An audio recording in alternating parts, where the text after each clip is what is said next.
College की सुबह हमेशा की तरह शुरू हुई थी, लेकिन किसी ने भी यह कल्पना नहीं की थी कि कुछ ही घंटों में वही जगह चीखों, धुएं और बेपसी की एक भयावह तस्वीर में बदल जाएगी।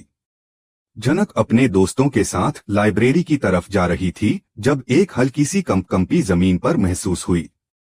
पहले तो उसे लगा कि शायद कोई भारी सामान गिरा होगा, लेकिन अगले ही पल ऐसा धमाका हुआ जिसने पूरे कॉलेज की शांति को चकनाचूर कर दिया। पहले ब्लास्ट की आवाज दूर से आई, फिर देखते ही देखते चारों तरफ अलार्म बजने लगे।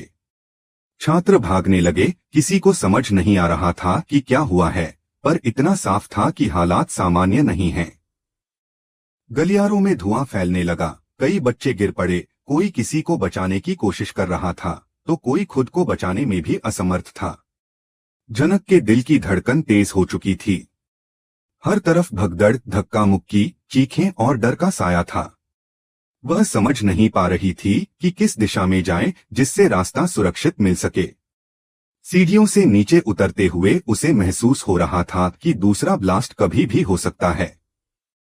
उसके कानों में लगातार बम की चेतावनी, लोगों की चीखें और सुरक्षा गार्डों की भागदौड़ की आवाजें घुली हुई थीं।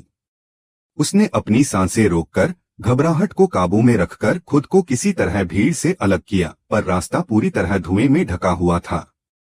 उसे अपनी आंखें आधी बंद करनी पड़ी ताकि धुआं अंदर न जाए, लेकिन फिर भी गला सूखने लगा था। उधर कॉलेज के बाहर भीड़ जमा होने लगी थी। एम्बुलेंस, फायर ब्रिगेड और पुलिस तेजी से मौके पर पहुंच रही थी, लेकिन स्टूडेंट्स की चीखें अंदर की भयावह स्थिति को बयान कर रही थीं। कई शिक्षक घायल बच्चों को घसीटते हुए बाहर निकाल रहे थे, तो कई खुद भी सदमे में थे। कोई किसी का नाम पुकार रहा था, कोई फोन पर घर वालों को लगातार कॉल करने की कोशिश कर रहा था। हर किसी के चेहरे पर सिर्फ एक ही सवाल था, अब आगे क्या होगा?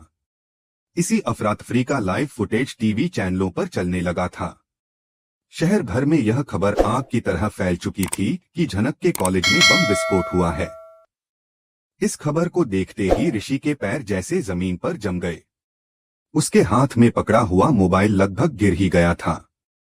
टीवी स्क्रीन पर कॉलेज का टूटा हुआ गेट, घायल बच्चों को बाहर लेकर आते पैरामेडिक्स और चारों तरफ फैला धुआं देखकर उसकी सांसें रुक गईं। पहला नाम उसके दिल से निकलकर सीधे उसकी जुबान पर आया, जनक। उसे लगा जैसे उसकी दुनिया एक ही पल में बिखरने वाली है। वह खुद को शांत करने की कोशिश कर रहा था, लेकिन दिमाग सुन्न हो चुका था। बिना एक सेकंड गवाए उसने जनक को कॉल लगाया, पर उधर की तरफ कॉल की घंटी बजती रही, लेकिन किसी ने उठाया नहीं। उसका दिल तेजी से धड़कने लगा।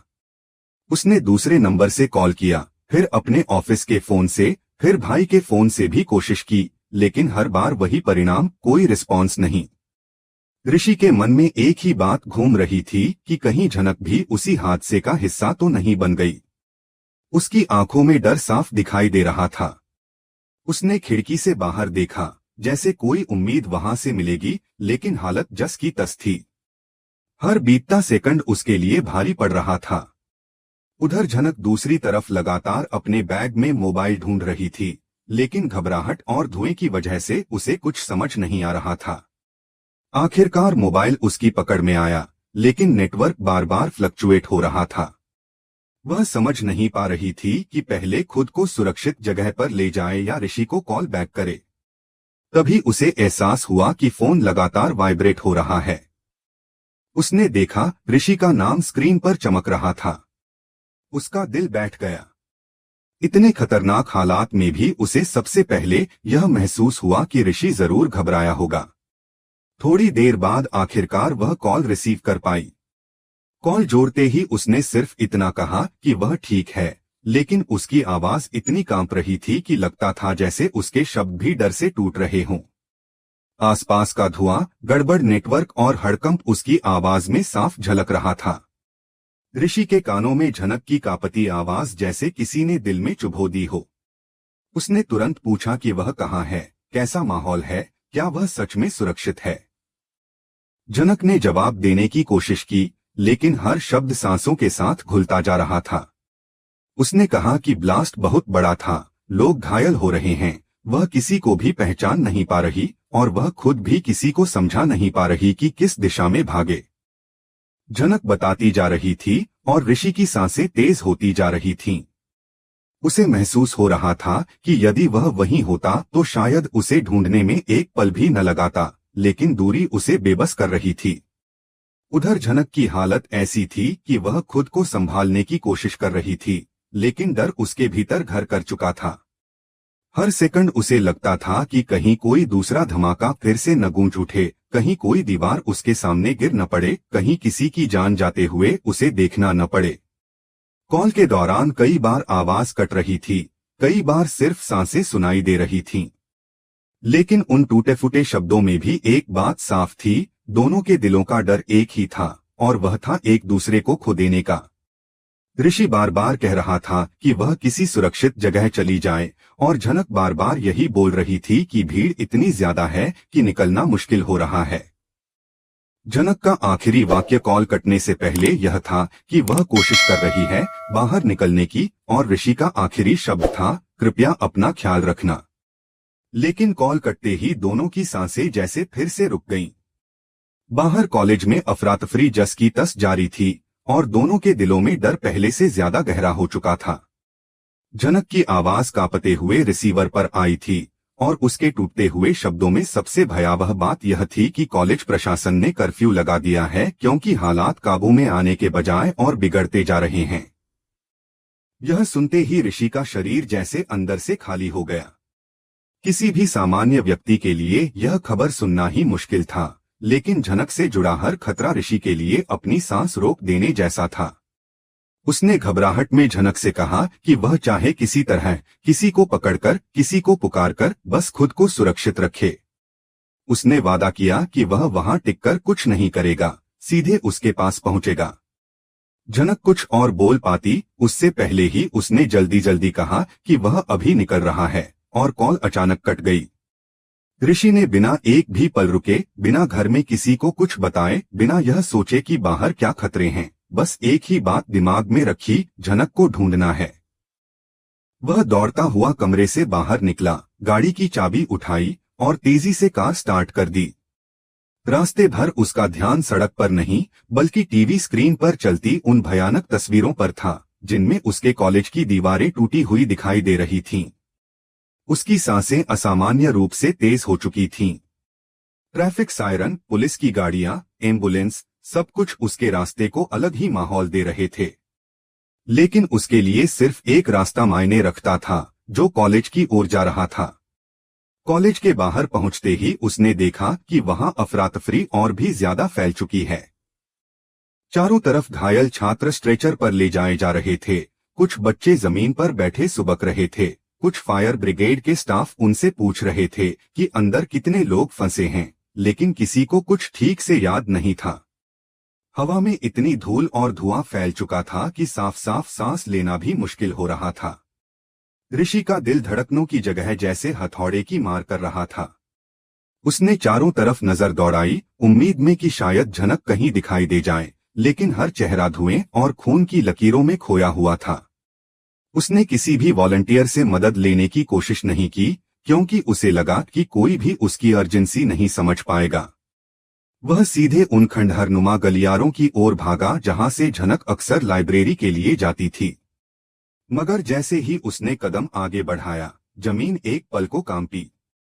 एक कड़कती हुई, कान फाड़ देने वाली आवाज हवा में गूंजी, और अगले ही पल दूसरा बड़ा धमाका हुआ जिसने पूरे इलाके को फिर से हिला दिया। उसके कान कुछ सेकंड के लिए सुन्न हो गए, लेकिन उसकी नजरें सिर्फ एक ही दिशा में थीं, अंदर। वह झनक को पुकारता हुआ चोट और धुएं की परवाह किए बिना दौड़ पड़ा, लेकिन तभी अचानक उसके सामने से एक आग की लपट उठी, और एक भयानक झटके ने उसे पीछे की ओर पटक दिया। ब्लास्ट इतना तेज था कि वह अपना संतुलन खोकर जमीन पर गिर पड़ा। धुआं इतना घना था कि आंखें खोलना भी मुश्किल था। उसे महसूस हो रहा था जैसे चारों तरफ का ऑक्सीजन गायब हो चुका है, और हवा सिर्फ जलन और राख से भरी है। उसके कानों में सिर्फ एक आवाज थी, झनक, और वह उसे पुकारने की कोशिश करता रहा, लेकिन आवाज उसकी अपनी ही सांसों में घुलती जा रही थी। इसी बीच झनक, जो थोड़ी दूरी पर खड़ी थी, धमाके की दिशा में दौड़ी, पर जो दृश्य उसने देखा, उसने उसके पैरों तले जमीन ही खींच ली। उसने देखा कि ब्लास्ट की चपेट में ऋषि का शरीर हवा में उछलते हुए धुएं में गायब हो गया और फिर मलबे के बीच गिरा। उसके चारों तरफ पत्थरों के टुकड़े, टूटी हुई ईंटें और जलते हुए पेपर फैले हुए थे। जनक की चीख गले में ही अटक गई। उसका शरीर शौक में जड़ हो गया।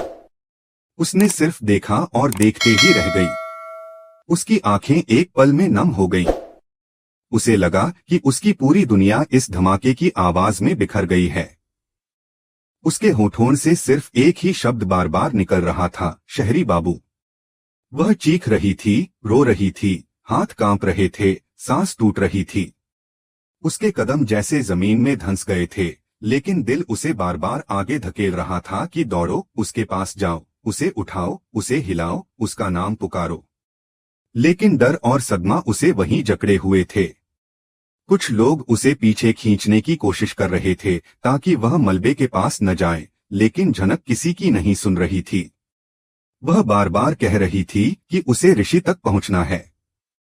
उसके आंसू उसके चेहरे पर गर्म बूंदों की तरह बहते जा रहे थे। उसके कानों में धमाके की आवाज गूंज रही थी और उस आवाज के साथ ही ऋषि की शक्ल बार बार उसकी आंखों के सामने आ रही थी।